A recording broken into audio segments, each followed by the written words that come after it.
Have you ever wondered how the struggle for women's rights began? Picture the mid-19th century, a time when societal norms were vastly different from today. Women were expected to play a limited role, primarily confined to the domestic sphere. Their rights, whether political, economic, or social, were significantly curtailed. During this time, a handful of courageous individuals began to question these norms. They were the early advocates for women's rights, who dared to challenge the status quo. Among them were Cady Stanton and Lucretia Mott, women who saw the need for drastic change and were undeterred by the formidable task ahead.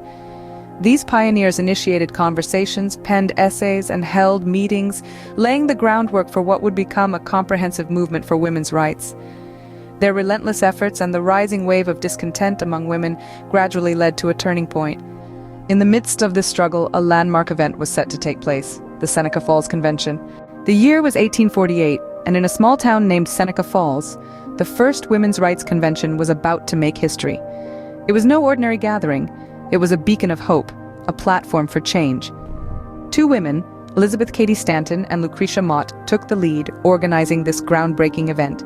Their courage and determination were the driving forces behind this convention. Stanton, a passionate advocate for women's rights, and Mott, a seasoned abolitionist, brought together over 300 attendees. Men and women from different walks of life gathered, their hearts united by a single cause: equality. They held spirited discussions, passionately debating the societal norms that kept women in shackles. The attendees didn't just talk, they acted. They drafted a declaration, a document that would echo through the corridors of time. It was a manifesto for change, a bold assertion of women's rights. The convention resulted in a powerful declaration, a call to arms for women's rights. This groundbreaking convention didn't end in 2 days. Its echoes are still heard today. After the gavel fell at Seneca Falls, a groundswell of change was set in motion. The convention's most significant outcome, the Declaration of Sentiments, was not just a document but a rallying cry. This call to arms, demanding equal rights for women, ignited a spark that would burn for generations. In the immediate aftermath, the convention was met with both praise and scorn. But those who believed in the cause only grew more steadfast, their resolve hardened by the opposition. This resilience propelled the women's suffrage movement forward, inspiring countless other gatherings and protests. The enduring legacy of Seneca Falls is undeniable. Its influence has rippled through time, shaping the landscape of women's rights and gender equality. This convention was not the end, but rather the beginning of a long, arduous journey towards justice and equality.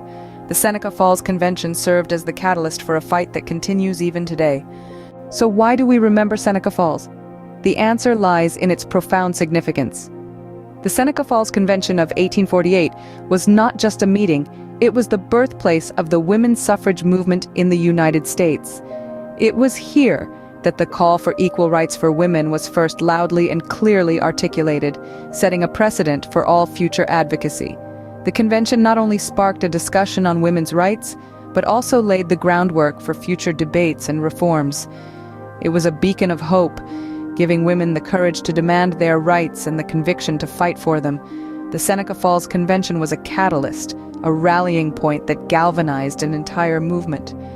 It is remembered because it was a moment of awakening, a turning point in history that challenged conventions and dared to envision a more equal world.